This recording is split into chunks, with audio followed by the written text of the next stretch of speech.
Enchanté, moi je m'appelle Loïc Lavergne, je suis Chief Digital Officer, donc je gère juste le numérique chez ViaLife depuis quelques années maintenant, et puis tous les pôles innovation de la société. Le but aujourd'hui, c'est de montrer un peu toute notre suite d'outils qui permettent à nos yeux de consommer la presse numérique un petit peu différemment de ce qu'on connaît. Alors on n'a pas réinventé la roue, mais on l'intègre extrêmement bien dans un processus d'accès au magazine. Et notre but, c'est pas de remplacer le papier et de dire que le papier va mourir. On pense que ça peut fusionner, se marier correctement.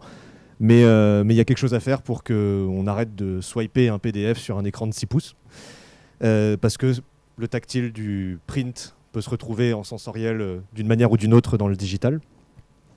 Alors, pour faire juste un aparté 2 minutes sur ViaLife, que vous connaissez peut-être depuis 25 ans avec viapresse.com, qui est collecteur d'abonnements historique avec des différents canaux d'acquisition. On retravaille la communication autour du groupe ViaLife, qui est le vrai nom de la marque au-dessus, pour parler des autres entités, notamment Discover Press, qui est donc une application de prise en main numérique dans des circuits fermés comme les hôtels, les comités d'entreprise, les salons de coiffure, avec 50 à 150 titres de presse qu'on met à disposition d'utilisateurs. Mais c'est limité, ça change tous les mois. Le but, c'est pas de flouder avec un caféine similaire, mais de vraiment faire découvrir la profondeur du catalogue. On a Comptoir Presse, qui est un canal d'acquisition de vente à domicile, donc c'est pas du porte-à-porte, c'est littéralement des réunions Tupperware ou Thermomix, mais pour aller vendre de la presse. Donc on a des vendeurs à domicile indépendants qu'on forme à vendre de la presse et qui permettent de faire de la vente ciblée dans des réunions où les gens sont volontaires à aller et auxquelles on discute de différentes thématiques autour de la presse. Et enfin, ViaLife Digital, qui est un peu le support technique sur lequel la société repose dans la consommation du numérique et les diffusions innovantes et applicatives, qui du coup regroupe toute cette suite d'outils et les pôles R&D. Donc on se veut être le partenaire de toute la chaîne d'innovation et de consommation numérique, et pas simplement fournir une brique technique et de dire voilà, vous avez une liseuse ou vous n'en avez pas, vous en souhaitez une, on vous la fournit et on s'arrête là. Le but, c'est vraiment de se dire on sait qu'il y a des choses qui existent sur le marché, on en a pour nous sur viapresse.com depuis des années, avec le Covid notamment, on peut les mettre à disposition des éditeurs en marque blanche, mais une fois qu'on fait ça, avec cet ADN d'innovation, où est-ce qu'on peut aller plus loin pour discuter avec vous de si on vous efface la difficulté technique ou les temps de migration ou d'installation, qu'est-ce que vous créez comme contenu et quelle formule d'abonnement et d'enrichissement d'abonnement vous pouvez aller chercher grâce à des outils où vous n'avez pas passé 6 mois de cahier des charges, 2 ans d'intégration et d'installation. Donc, vous connaissez ce qui existe sûrement sur le marché des éditeurs de presse en termes de prestations numériques. Il y a l'archivage, vous déposez vos PDF, vous déposez vos articles si vous les avez sur des serveurs. Le prestataire les absorbe, donc c'est ce qu'on fait aussi. On est capable, si vous n'avez pas d'articles, d'extraire les articles du PDF en reprenant tous les métatags, donc les noms d'auteurs, les sous-titres, les titres, les images, si c'est en gras ou en italique. Mais le but, c'est d'avoir vraiment ce contenu textuel décorrélé d'une mise en page de maquette PDF compliquée. On les intègre dans des flux de données. Alors les flux de données, ça regroupe la gestion de la bibliothèque utilisateur, les droits d'accès, avec est-ce que l'utilisateur est abonné, à quoi il est abonné, combien de temps, etc. Et la diffusion sous forme de liseuse. Et c'est là où on met le mot liseuse entre guillemets, puisqu'on souhaite ne pas s'arrêter au PDF. Mais ça existe, donc on le fait, parce que c'est nécessaire. On le faisait déjà pour viapresse.com. Mais on souhaite aller plus loin. Alors déjà initialement aller plus loin, ça veut dire se positionner côté éditeur et pas de notre côté à nous, et de se demander quelles sont les problématiques éditeurs. Alors on fournit une API, donc je parle un petit peu technique 2 secondes, mais c'est donc la gestion du catalogue. Nous on va se brancher sur des gestionnaires d'abonnement. On discute notamment avec GLI en ce moment pour éviter à l'éditeur de se dire si je prends un prestataire qui a une liseuse, je dois gérer, est-ce qu'il a le droit de lire les droits d'ouverture, etc. Nous, on n'est pas là pour dire voilà le système, débrouillez-vous. On va directement parler aux éditeurs et à leur système, et on va directement parler aux gestionnaires d'abonnement pour effacer la complexité de migration. Donc un éditeur qui travaille avec des EDIS ou des GLI, quand il doit passer d'une liseuse à une autre, on a absorbé toutes les problématiques de est-ce qu'il a le droit de le lire, comment, sur le web, sur le mobile, etc. Donc la gestion des droits d'accès, on l'a un petit peu amélioré aussi, parce que se brancher sur les gestionnaires d'abonnement, C'est pas simplement dire il peut le lire ou il peut pas le lire, c'est aussi offrir des possibilités supplémentaires, que ce soit pour des campagnes temporaires. Donc on a eu des cas comme la semaine de la presse à l'école où des éditeurs nous appelaient en disant on est vendredi et lundi on aimerait diffuser pendant une durée déterminée à des professeurs avec des options de téléchargement du magazine ou de recherche de texte notre magazine dans une liseuse qui n'a pas besoin d'un abonnement ou d'un utilisateur. Et donc ça on est capable de le faire puisqu'on a cette flexibilité d'ouverture, de fermeture des droits. Et j'en reparlerai après, mais ça ne s'arrête pas, là c'était un cas concret, mais ça ne s'arrête pas juste à l'abonnement. On peut aller à ouvrir les droits que sur un article ou que sur, j'en reparlerai après, un mode audio et pas forcément que le PDF. Et donc la gestion des liseuses, bon ça c'est classique, c'est la redirection vers différents liens pour consommer vos contenus. Sur le mobile, parce que c'est important aussi, on a un framework, donc c'est une brique technique, une boîte noire qu'on fournit. Si vous avez une application, vous la mettez dedans et ça gère tout. Ça gère les modes hors connexion, ça gère les comptes utilisateurs, ça chiffre toutes les données. Et en fait, un développeur technique de côté éditeur, il a juste à prendre cette brique et à l'intégrer. Et globalement, ça simplifie tout le process. Ça gère tous nos appels à l'API et donc intrinsèquement tous les appels au gestionnaire d'abonnement. Et ça embarque les liseuses adaptées en natif aux dernières technologies sur les derniers téléphones et qu'on adapte quotidiennement parce qu'on a des téléphones qui se plient maintenant. Donc nous, on recherche à faire ça. Donc maintenant, on a des Samsung Galaxy Fold où on a une page du PDF sur un bout de l'écran et sur l'autre. Et puis quand on ferme ou qu'on plie le téléphone, ça fait comme un livre. Donc on cherche ce genre d'innovation et c'est des choses qui sont incluses dans cette brique technique. Donc quand on le met à jour, tout le monde en profite. Ça va un tout petit peu plus loin aussi puisque des éditeurs n'ont pas forcément la capacité de développer des applications ou n'ont pas envie de passer par 6 freelance, donc on a la possibilité de développer des applications. On n'a pas un framework, un template d'application où on change le logo et la couleur, on s'installe vraiment avec l'éditeur. On est capable d'avoir des designers en interne qui ne sont pas des freelances refacturés, des développeurs en interne de la même manière, où on se demande, voilà, vous voulez quoi? Vous voulez juste une app de liseuse, vous voulez des achats in-app, vous voulez vendre du print sur l'application. Quand on voit que Vente Privée fait 70% de ses ventes sur mobile, on pourrait se dire il y a quelque chose à faire sur la presse et il y a peu de gens en éditeur de presse qui vendent du print sur téléphone à l'heure actuelle. Donc c'est pour ça que je dis on ne veut pas effacer le print non plus, malgré tous nos outils. Et on apporte une expertise. Par exemple, peu de gens savent que quand on tape Will Smith sur le moteur de recherche de son téléphone, il y a une application de cinéma qui ressort, il y a Google, il y a Wikipédia. Et ben normalement, il y a aussi un contenu d'article de votre application que nous, on a crawlé, qu'on sait, puisqu'on a l'application, qui ressort et qui peut réengager vos utilisateurs. Donc ça, c'est des choses que certains développeurs ou certains freelances ne proposent pas parce que c'est une expertise, parce que c'est long, parce que ça demande des devis supplémentaires. Et nous, on internalise un petit peu tout ça, donc on a des coûts relativement compétitifs sur ce genre de développement. Donc ça, c'est un peu l'aspect technique. D'un point de vue utilisateur, qu'est-ce que ça représente? Ça représente des modes de consommation qu'on connaît et puis qu'on connaît un petit peu moins. Donc on a le voir qui est la représentation PDF dans une liseuse. On a le mode article qui est donc la consommation de l'article séparé du PDF dans une vue propre. Et on a le mode playlist. Bonjour. On a le mode playlist qui permet donc, grâce à du machine learning, de transformer tous les articles textuels en mode audio. Alors, pour montrer quelques secondes à quoi ça représente, hop, voilà. Donc ça, c'est le mode PDF, j'ai envie de dire, que vous connaissez. Il y a plein de gens qui font des liseuses, c'est super. On peut zoomer, dézoomer. On a les petites vignettes sur le côté. On a la table des matières qu'on extrait nous-mêmes automatiquement. Et on est capable d'avoir le mode article avec Internet qui gère comme il peut. Voilà, donc ça c'est dans une liseuse PDF inclus que nous, là j'ouvre en plein écran, mais que vous pouvez intégrer comme une vidéo YouTube au sein de votre site. Ça veut aussi dire que vous pouvez sortir, alors ça marche en responsive, même si on l'a en natif. Ça veut aussi dire que vous pouvez sortir les articles dans une liseuse dédiée, donc vous pouvez avoir par exemple les articles qui sont hors PDF, et vous pouvez sortir aussi cet article-là. Et tout ça s'intègre en plein écran ou au sein de votre site. Donc on peut se retrouver à avoir un article qui n'a pas envie sur votre site, qui n'a pas envie de montrer la liseuse PDF en premier, mais qui quand même a un lien embarqué comme une vidéo YouTube de votre player. Vous remarquez qu'il y a le petit bouton play, c'est des options, ça s'active, ça se désactive. Les couleurs, les logos, tout ça se met en fonction de l'éditeur de presse, mais le petit bouton play, c'est parce qu'on peut activer aussi le mode audio au sein des liseuses directement. Mais on le retrouve sous forme de player. Alors on a voulu ça un peu comme une application de podcast ou de musique. La table des matières, c'est l'album. Chaque musique, c'est l'article. Vous l'avez vu et revu. si je vous montre un exemple, par exemple, d'audio. Hop. Bienvenue au Moulin Rouge, par Camille Larbet. 1889 restera une très grande année pour Paris. D'abord, c'est l'inauguration le 15 mai de la Tour Eiffel à l'occasion de l'Exposition universelle. C'est aussi l'ouverture le 6 octobre d'un nouveau cabaret sur la place Blanche, dans le quartier Pigalle, où les Parisiens et les Parisiennes ont l'habitude de faire la fête, le Moulin Rouge. Un cabaret haut en couleur.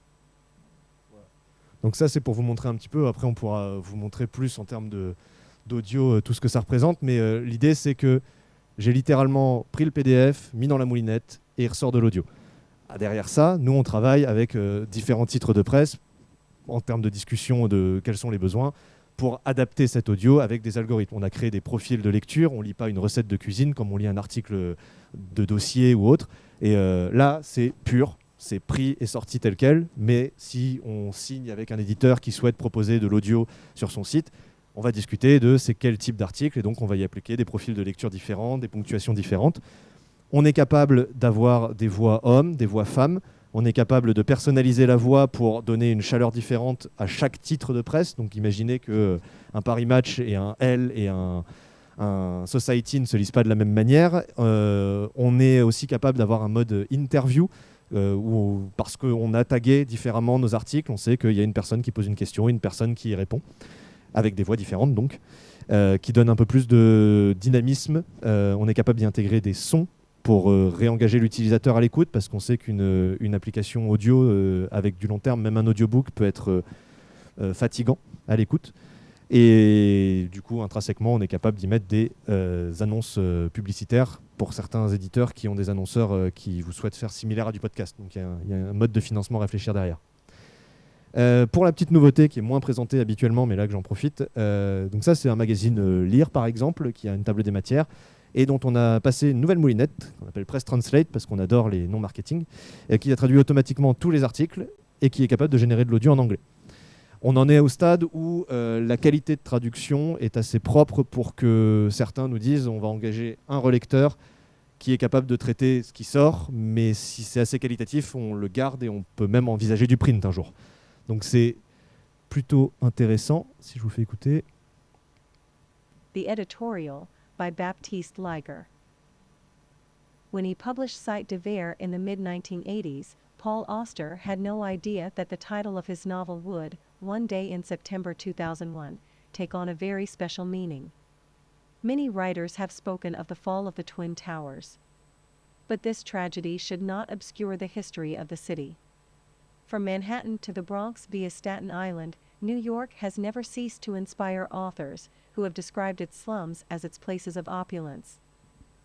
Alors de la même manière que pour le français, on peut faire des accents canadiens si vous le souhaitez, on peut faire différents types de ponctuation, c'est encore une fois quelque chose qui est très brut en l'état, mais avec forcément, je ne vais pas faire ça pour tous les titres de démo, mais qui peuvent être adaptés avec des profils de lecture, avec des profils de ponctuation et tous ces éléments-là. Hop, si je reviens... Touc. Donc ça, c'est les trois grosses briques qu'on propose actuellement. Vous avez déjà entendu de l'audio il y a plein de gens sur ce salon qui font plein de choses ultra intéressantes. Qualitativement, nous, on n'en est pas mécontents. Après, il y a forcément des gens qui le font peut-être un tout petit peu mieux ou un tout petit peu différemment. Nous, l'avantage qu'on voit, c'est que, de par ce que j'ai présenté avant, on est branché à la fin du tunnel d'achat sur votre gestionnaire d'abonnement qui connaît votre PDF, vous connaissez ce système de liseuse et on vous amène jusqu'à de l'audio. Et c'est quelque chose qui est parfois dur quand on vend des choses comme on est capable de transformer du texte en MP3. Mais alors le monde de la presse, on connaît moins, ou alors va falloir le brancher avec 7 prestataires différents, le stocker, etc. De la même manière, on est capable de prendre vos audios. Donc le player que vous avez vu, avec la même sécurisation des fichiers, avec la même gestion d'outils de lecture, on est capable de prendre des audios parce que vous avez un studio d'enregistrement, des investissements qui ont été faits avec des journalistes qui lisent leurs articles, et on les intègre au milieu d'articles automatisés ou à la place d'articles automatisés. Donc c'est des choses qui sont envisageables et qui, à nos yeux, proposent une expérience et utilisateur et d'intégration et de migration qui peut faire peur des fois, plus simple et plus complète.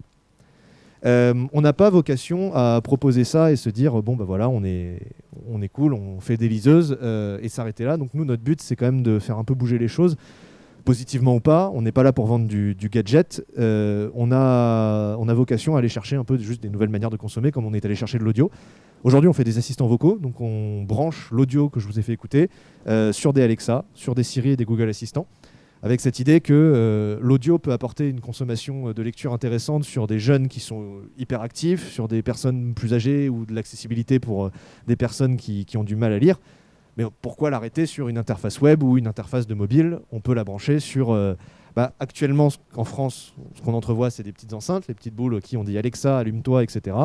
Mais on est déjà en train de discuter avec des constructeurs automobiles, se dire que quand je rentre dans une voiture, je peux dire dis BMW, continue à lire mon article de public. Généralement, les voitures connaissent les téléphones. On a des éditeurs de titres de cuisine qui nous disent en Corée, il y a des frigos connectés, ça va arriver en France. On leur dit peut-être. Nous, on va au CES en janvier, et puis on va aller essayer de voir ce qu'on peut faire, où est-ce qu'on peut aller le brancher. Et l'avantage, c'est que c'est pas ça que je vous vends. Ce que je pense, c'est que c'est un seul wagon technique qu'on rajoute à toute cette chaîne dont j'ai déjà parlé. Donc, si après-demain, il y a de la réalité augmentée, je vais vous montrer ce qu'on joue sur les week-ends à faire. Ça a encore de la R&D, mais c'est quelque chose qui se brancherait avec tout ce dont j'ai parlé avant et qui n'est pas une intégration d'un énième prestataire avec une énième migration, etc. Dans un avenir encore plus lointain, on regarde la réalité virtuelle parce qu'on se dit qu'un jour, il y aura peut-être des casques dans les maisons, mais pour le moment, on cherche des cas d'utilisation, peut-être découvrir de la presse, se rendre compte qu'il y a 40 titres de moto en France et pas juste 3, et refaire découvrir un peu les kiosques qui ont tendance à mourir en physique, mais peut-être pour s'abonner à du print, on ne sait pas. D'un point de vue réalité augmentée, juste pour vous montrer une petite démo de ce qu'on fait quand on s'ennuie les week-ends, l'idée c'est vraiment de marier le papier physique et de prendre son téléphone et puis de scanner, de se dire que je peux intégrer de la vidéo, demain je peux intégrer un dinosaure en 3D qui sort d'un petit quotidien ou une interview audio, ou simplement une redirection vers un site web. Mais c'est vraiment de se dire que on a des possibilités d'évolution dans la consommation de la presse sans perdre la qualité rédactionnelle du print et sans partir dans des migrations techniques extrêmement compliquées. On peut réussir un peu à aligner tous les wagons et à arriver à des nouvelles expériences utilisateurs qui, potentiellement, du coup, j'en reparlerai un peu, mais dynamisent des offres d'abonnement et se dire on dépasse le stade de le digital est couplé au numérique et c'est au papier, c'est un PDF simple. J'en parle un petit peu parce que je pense que ça a l'air intéressant par rapport aux discussions qu'on a eues avec différents éditeurs. On a des analytics complètes auxquelles on vous donne accès. Ça veut dire qu'on dépasse le simple stade de dire le PDF a été téléchargé 8000 fois. On est capable de vous dire sur quelle plateforme, combien de temps il est passé sur telle page, tel article, tel format, donc mode article, mode PDF, mode audio, qu'est-ce qu'il écoute. On vous y donne accès sans restriction via un dashboard. On vous permet d'exporter sous plein de formats tous ces analytics. On n'a pas encore vocation à faire du data analysis, à vous dire regardez, il y a un segment de population qui lit, ça pour le moment on vous laisse le faire. Par contre, on est déjà en train de discuter avec différents systèmes d'analytics pour se dire tous les éditeurs de presse utilisent des systèmes différents, même un Google Analytics peut être utile, et est-ce qu'on ne peut pas se brancher dessus? Mais c'est toujours en discussion de voir, une fois qu'on vous fournit toutes ces briques techniques, je parlais même des assistants vocaux, qu'est-ce que vous voulez créer? Parce que demander à Alexa de se lire son magazine, ça peut aller plus loin aussi. On peut créer, par exemple, pour des recettes de cuisine, des timers ou des choses comme ça. Et les analytics, c'est pareil. Et tous nos outils, globalement, sont pareils. Une fois qu'on vous fournit ces briques-là, qu'on a envie de les faire évoluer, quelles sont les suggestions éditeurs et où est-ce qu'on peut amener ces outils? Je parle un petit peu de sécurité. Alors, ça dépend des éditeurs. Certains nous disent que dès qu'il y a le PDF qui est sorti en ligne, il est perdu et piratable.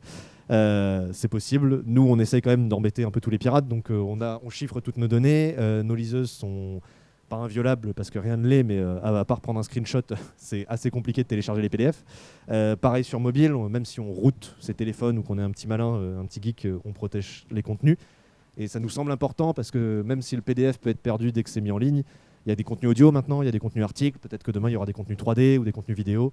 Donc on a pris les premières mesures, toutes les mesures nécessaires dès le début, et ça donne aussi une flexibilité, notamment via les clés API et accès limité en termes techniques, parce qu'on peut aussi débloquer des choses. Et donc pas se dire qu'on est enfermé, comme je parlais de la semaine de la presse à l'école, enfermé dans un paradigme de il n'est pas abonné, il n'y aura pas accès. Demain, on peut donner accès à une population complète en France pendant 2 jours parce que vous avez un salon ou un événement spécial. Voilà, donc je pense que j'ai fait le tour de tout ce qu'on était capable de proposer. Juste pour vous donner une idée un peu de ce que ça représente en termes de coûts. Je parlais de ce qui existe en 2021 en termes de liseuses et de choses comme ça. Nous, on considère que, parce qu'on a viapresse.com, qu'on l'utilise en interne, qu'on est généralement en partenariat et alliance avec plein d'éditeurs, tout le monde retrouve ses petits. Donc on a des frais de setup à 2000 € fixes. Ce n'est pas des frais d'exploitation, ce n'est pas des frais de renouvellement. Ça vous donne accès au flux de données API dont je parlais, à la liseuse web, à la version mobile, donc pas le développement d'app, mais vraiment la brique que vous pouvez intégrer dans votre app, aux analytics, et alors un press library, encore une fois non marketing. C'est pour certains éditeurs nécessaire parce qu'ils ont développé un site complet, mais ils n'ont pas la section Ma bibliothèque. Donc c'est une fois qu'on est à le tunnel d'achat, que je suis abonné, se brancher à nos API ou brancher un gestionnaire d'abonnement est compliqué, nous on est capable d'absorber ça, de le templater aux couleurs de l'éditeur, et le Ma bibliothèque tombe chez nous, mais intégré dans leur site. Ça, voilà, c'est ce qu'on propose en fixe. Donc, pour ne pas citer de concurrents, on est capable de remplacer des systèmes de liseuse actuellement pour ces frais-là, dans des délais de ce qu'on voit avec les éditeurs actuels d'environ 2 mois sur nos vitesses à nous. Les vitesses des prestataires éditeurs sont un peu différents. Mais le but, c'est de se dire que si vous pouvez avoir la même chose que ce que vous connaissez maintenant, mais que vous pouvez y brancher tous les wagons techniques dont j'ai parlé après, il y a un intérêt de se dire que la première phase, à savoir retrouver du ISO, n'est pas censé vous coûter un bras parce que, encore une fois, on l'exploite sur viapresse.com, on s'y retrouve et on n'est pas là pour s'arrêter au PDF et au mode article. On veut aller un peu plus loin. Voilà, donc après, tout ce qui est l'audio, la voix et même la réalité augmentée un jour, etc., c'est des choses qu'on pourra discuter en termes de coûts après parce qu'il y a toujours des devis globaux, mais on a entendu 2-3 prix dans ce salon. Nous, on est à peu près sur 400 € pour un titre à transformer en audio complet avec extraction des textes, etc. Sur des mensuels. Donc voilà. Et pour le moment, on est parti sur des choses où on ne compte pas le nombre de pages. Donc un mensuel de 300 pages n'a pas d'impact sur le prix. Par contre, ce que vous nous confiez en termes de type de migration peut en avoir, puisque s'il y a des applications incluses, etc., on peut revoir un projet de dynamisation numérique globale avec vous. Voilà, je pense que j'ai fait à peu près le tour de tout ce qu'on était capable de faire. Je peux montrer encore plein de démos après, si vous voulez, ou répondre à des questions. Je ne sais pas s'il y a des choses que j'ai mal expliquées ou que vous souhaitez creuser un petit peu, parmi le nombre impressionnant de personnes qui sont là ce soir. Et puis j'espère que sinon, ça vous a intéressé. Et montrer des perspectives qui, encore une fois, ne réinventent pas la roue, mais qui ont un intérêt à être branchées sur ce que les éditeurs de presse connaissent actuellement.